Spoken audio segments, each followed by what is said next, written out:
So, look at the podcast. We've had no issues tackling we tackle the funny stuff, and I've got no issues tackling some of the more difficult stuff as well. We're not going to do religion in footy.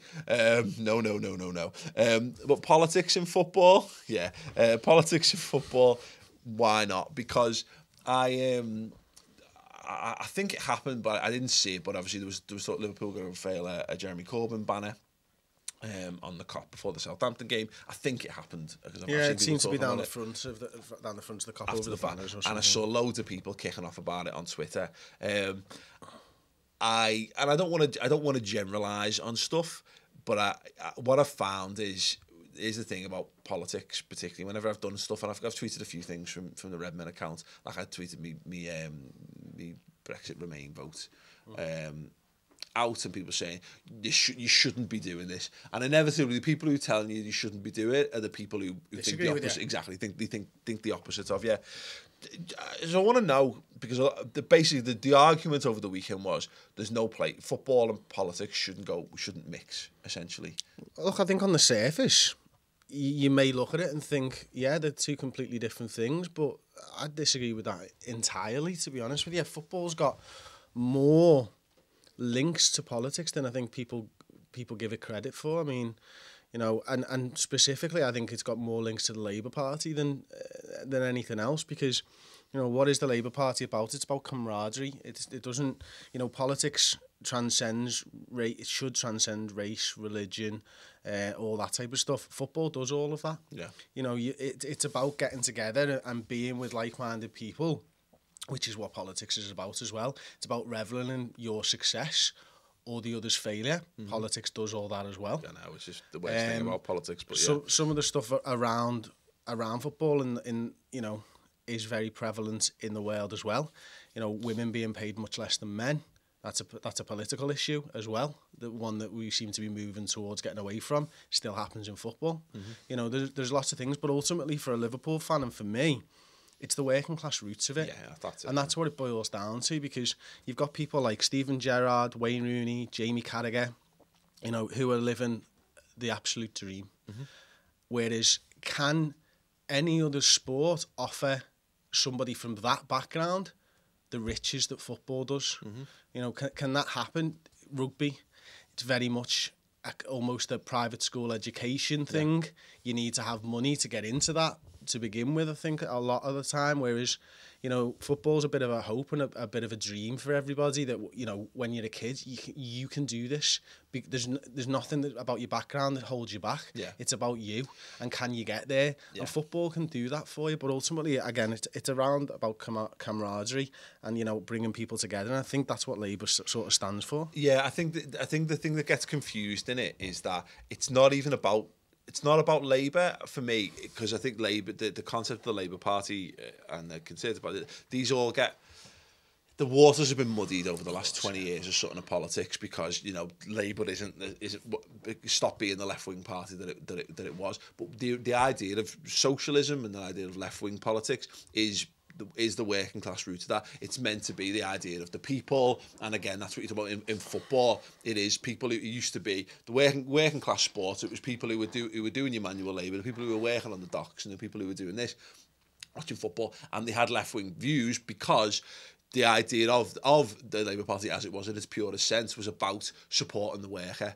was about protecting workers' rights, it was about protecting people's rights, and particularly in Liverpool, because of the nature, because of that, first and foremost, because of its working class heritage, and then exacerbated by the way that the city was managed through the Tory reign in the 80s and what have you, means that whether football in a general sense is linked with politics, I'm not so sure. But what I think people sometimes lose sight of is that Liverpool as a city is a very left thinking city, and that's tough for people to get their head around. And I'm not saying that everyone in Liverpool votes Labour, they don't. I'm not saying everyone this or everyone that. But it is in a there's a tendency. Exactly. But it's more than even a tendency. It's a broad generalisation, but it's a broad generalisation for a reason. And why it links into the Jeremy Corbyn thing is that I don't necessarily think it's as much about. I think for him as a person, and he gets ties. And look, I don't really care. I don't know him as a person. I don't like whatever. what I can gather about what his ethos is, it fits very much with that left wing socialist pure view that Liverpool as a city totally seems to buys into, and that's why I think it's very hard to unpick that from a city like Liverpool. So I can get it when clubs of around the country it doesn't make sense to them, but because again this is very much in the DNA of the city, then that's why and for look, Liverpool politics the feeds clubs into football. Historically have done a lot for the communities. I mean, Everton in the community is award winning. Liverpool do a lot of foundation stuff that goes into the communities and has done throughout the years. And I think politicians sometimes can be seen. When was it?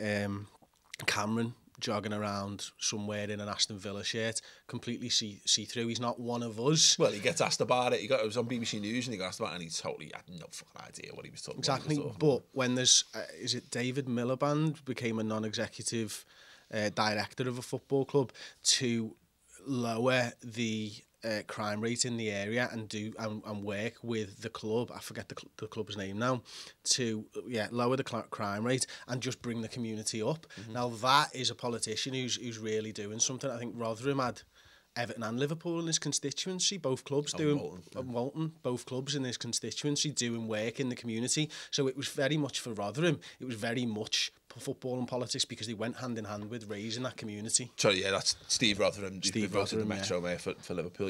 And that's it. And I think this is what it boils down to. It's very hard to, and I understand again because if you're dead set on a particular mindset and you see a big platform being used to promote something you don't believe in, you're naturally going to get riled up by that because you'll feel like it's being taken away from you and you'll be taken aback by it.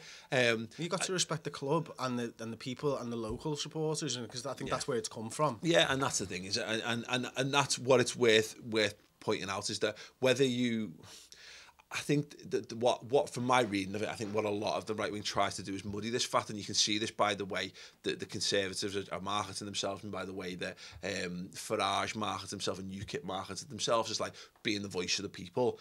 It's words, and I know Labour's very much lost that, but that's the thing about it. Again, it's these are people who, right wing people don't get on picket lines, and they more often than not, or in the same way that people do, it's people who are anti-trade unions, that anti again, people clubbing together to stand up against the establishment is far more a left-wing trait than it is a right-wing trait. And again, that's what it boils down to for Liverpool. Liverpool Scousers are a culture of people who stand up against establishments, and you can make the case that Labour has become establishments, whatever, and that's what I mean. That's the problem with politics. It's not about it's tough to put it to parties, because parties weird, and Labour's a weird party at the best of times anyway.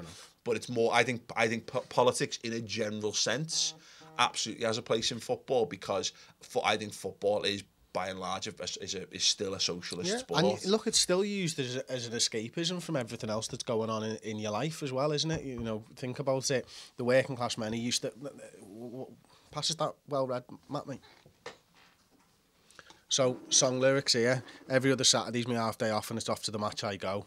Right? That is someone escaping from their mundane life to go and visit the football. It's the working class roots of it, and everybody has a half day off. What do? They forget about their worries for 90 minutes. They go and put everything in, and they ride all their emotions on that because they get enjoyment out of it. And, they don't worry about whether they can pay the rent, and they don't worry about all this. It's an escapism. Football's always been escapism. What are they escaping from? Their life, and what the governments are doing, and everything else that's going on in their life. So it is madly linked. Yeah, that's it.